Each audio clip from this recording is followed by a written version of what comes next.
Le Forum économique mondial est une organisation internationale non gouvernementale qui n'a techniquement aucun pouvoir, contrairement au Fonds monétaire international, la Banque mondiale ou l'Organisation mondiale du commerce. Pourtant, chaque année, il attire certains des économistes, décideurs politiques, chefs d'entreprise, personnages célèbres, chefs religieux et journalistes les plus influents lors d'un sommet organisé à Davos, une station de sport d'hiver en Suisse. Sans véritable fonction sur le plan international, il peut être difficile de comprendre pourquoi tant de personnes puissantes font des pieds et des mains pour assister à un événement qui a été marqué par la controverse presque depuis sa création. Le Forum économique mondial lui-même n'a pas fait grand-chose pour apaiser ces controverses. Il les a même aggravées à bien des égards en présentant des idées avec lesquelles la plupart des gens pourraient être d'accord, d'une manière clairement controversée, trompeuse, pouvant mettre le feu aux poudres et, pire encore, contre-productive par rapport aux arguments qu'ils essaient de faire valoir. Malheureusement, cela signifie souvent que les conversations au sujet du véritable rôle du Forum économique mondial sont dominées par des critiques supposant que tout ce qui est fait est intrinsèquement mauvais et que Davos ne constitue rien d'autre qu'une réunion de super-vilains discutant de leurs plans pour dominer le monde. Lorsqu'une organisation secrète accueille les personnes les plus puissantes du monde dans un refuge isolé dans les montagnes pour discuter des aspects critiques de l'économie mondiale et qu'elle utilise ensuite un nom comme la Grande Réinitialisation, il est compréhensible que les gens s'inquiètent réellement de l'influence de cette organisation. Je sais que je ne devrais pas dire cela au début d'une vidéo que je veux que vous regardiez jusqu'au bout, mais la réalité est bien moins intéressante que des sujets tels que les reptiliens et la domination du monde. Cependant, elle pourrait être pire à bien des égards. Pour comprendre pourquoi, nous devons comme toujours répondre à quelques questions importantes. Comment le Forum économique mondial est-il devenu aussi puissant et influent qu'il l'est aujourd'hui ? Quel est le rôle supposé de cette organisation ? Et quels sont les véritables problèmes de ce forum qui tendent à être négligés à cause de théories conspirationnistes plus sensationnalistes ? Le Forum économique mondial est souvent assimilé à d'autres organisations internationales telles que la Banque mondiale, le Fonds monétaire international, l'Organisation mondiale du commerce et même les Nations unies. Ce sont toutes de grandes entités qui sont clairement impliquées dans les questions macroéconomiques, géopolitiques et même sociales du monde entier, mais d'une manière qui n'est pas limpide au premier regard.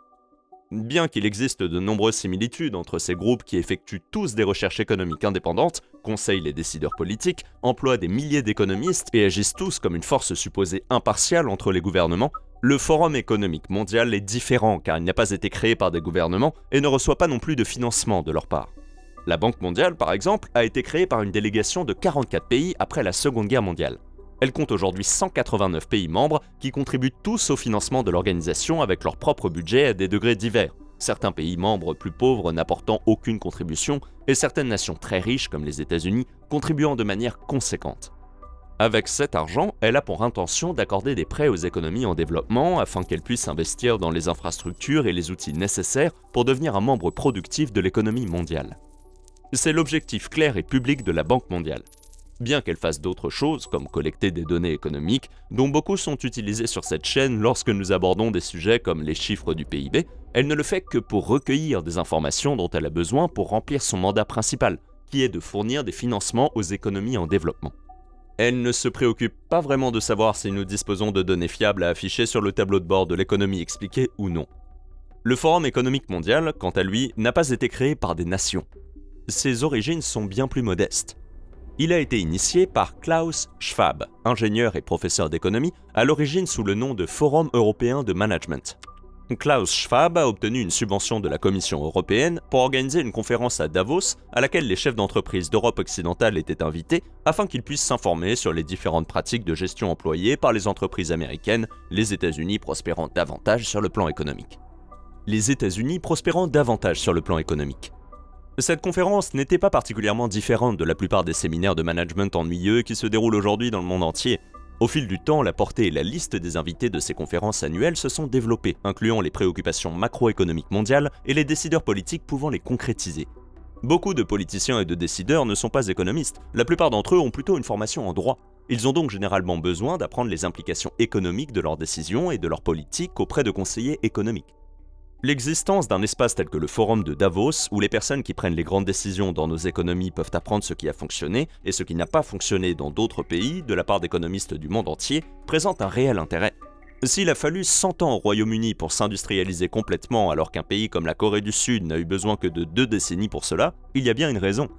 Dans le monde d'aujourd'hui, le savoir-faire technologique et économique est efficacement partagé.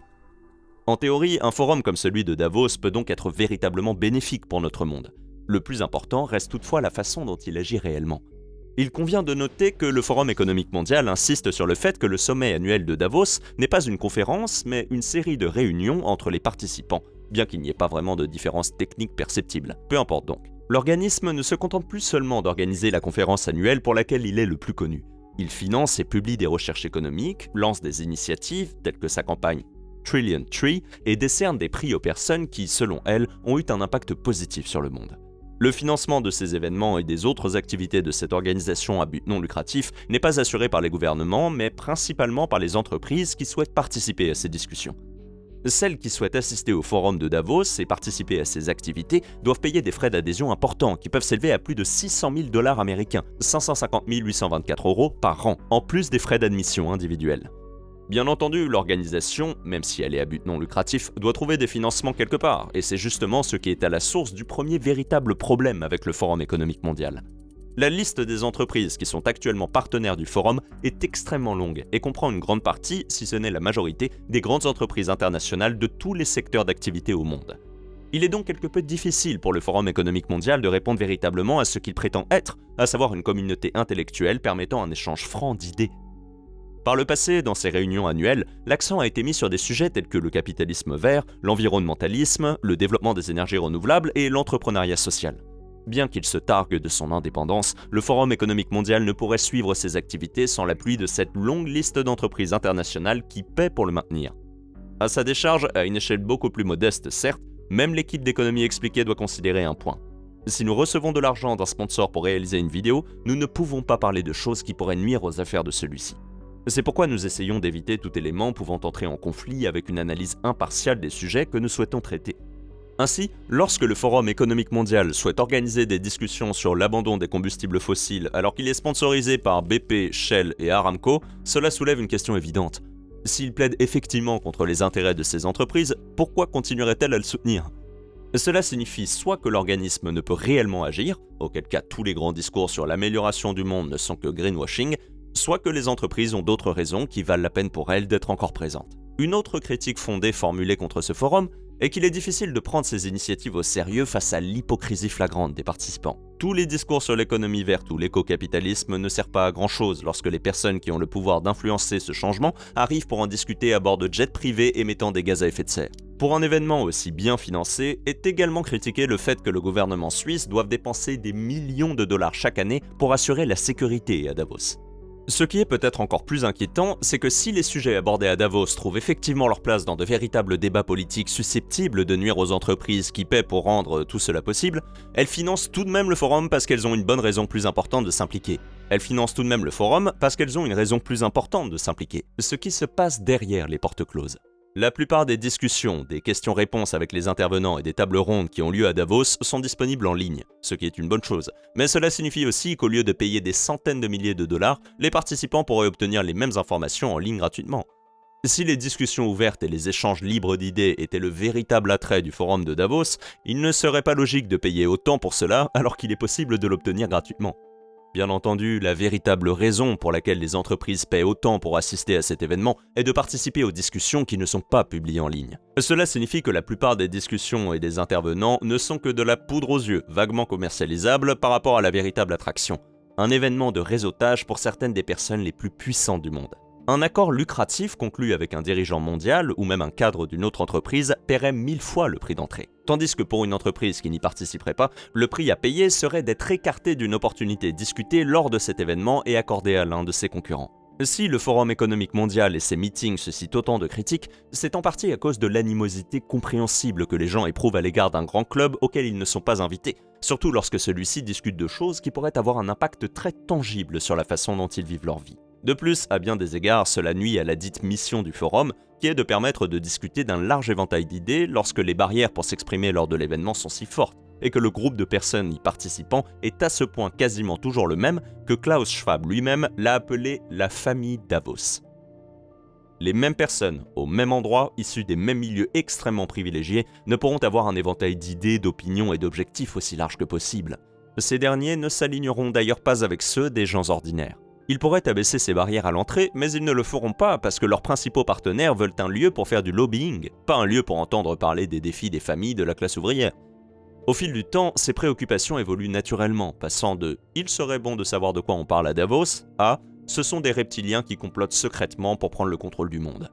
Le Forum économique mondial aurait pu prendre des mesures pour répondre à ces préoccupations, mais pour une raison ou une autre, il a pris la direction totalement opposée et semble essayer d'éteindre le feu de joie de la conspiration avec de l'essence. Le meilleur exemple en est que chaque année, les réunions sont organisées autour d'un thème général auquel la plupart des présentations sont censées se rattacher. Il y a quelques années, le thème principal était la grande réinitialisation. Nous avons consacré une vidéo entière à ce sujet lorsqu'il a été annoncé pour la première fois, car le Forum économique mondial, un organisme censé favoriser la discussion, n'a absolument pas réussi à expliquer ce qu'était cette grande réinitialisation. En réalité, il s'agissait simplement d'une réflexion sur la manière dont il serait possible de reconstruire l'économie mondiale après la pandémie. L'ampleur du choc était telle qu'il était presque question d'une réinitialisation du système. C'était l'occasion pour les participants de discuter des moyens de mettre en œuvre de nouvelles idées qui auraient pu présenter de réels avantages, mais dont la réalisation aurait été difficile lorsque l'économie fonctionnait à plein régime. Lorsque l'on apporte des modifications majeures à une voiture, son moteur est généralement coupé. Malheureusement, une économie ne peut être mise à l'arrêt pour en faire de même. C'est pourquoi cela a été perçu comme une opportunité. Le Forum économique mondial a besoin de préserver l'intérêt de ses participants pour qu'ils continuent à venir. Les gens importants doivent y assister s'il veut rester pertinent. Ainsi, un sujet comme la grande réinitialisation n'était guère plus qu'un appât pour l'élite mondiale, alors que le contenu du forum se résumait à des discussions assez banales sur l'économie. Au lieu d'expliquer clairement cela, le forum a accentué la chose qui, sans contexte, semble extrêmement effrayante, et a écrit des communiqués de presse sur la nourriture à base d'insectes et sur le fait de ne rien posséder, mettant en vedette un leader mondial non élu qui est pour le moins source de division. Les personnes qui organisent ces événements et y participent sont toutes très intelligentes, et certaines d'entre elles, en particulier les politiciens, ne font carrière que parce qu'elles savent ce qui plaît aux gens. Ce n'était clairement pas le cas de la grande réinitialisation, et elles étaient soit totalement déconnectées qu'elles pensaient que cela pouvait plaire aux gens ordinaires, soit tellement intouchables qu'elles s'en moquaient. En réalité, Davos n'est qu'une conférence ennuyeuse qui s'est transformée en un événement clé du calendrier pour le réseautage, où les entreprises et les hommes politiques savent qu'ils peuvent se parler directement en dehors des canaux officiels. Il ne s'agit pas d'un repère en montagne où des reptiliens complotent secrètement pour changer le monde. C'est même pire, un événement très médiatisé où l'on ne se donne même pas la peine d'essayer de cacher ce qui se passe, et où, au contraire, presque, on joue avec les inquiétudes des gens au sujet de ce que leurs dirigeants élus et non élus font chaque année dans cette fameuse montagne. Maintenant, si vous voulez en savoir plus sur la grande réinitialisation, comme nous l'avons mentionné plus tôt, nous avons réalisé une vidéo il y a quelques années à ce sujet. Nous ne souhaitions pas trop nous répéter ici, d'autant plus qu'il s'agit maintenant d'un sujet dépassé en ce qui concerne le Forum économique mondial. Vous pouvez la visionner maintenant en cliquant dessus. Merci d'avoir regardé. Ciao!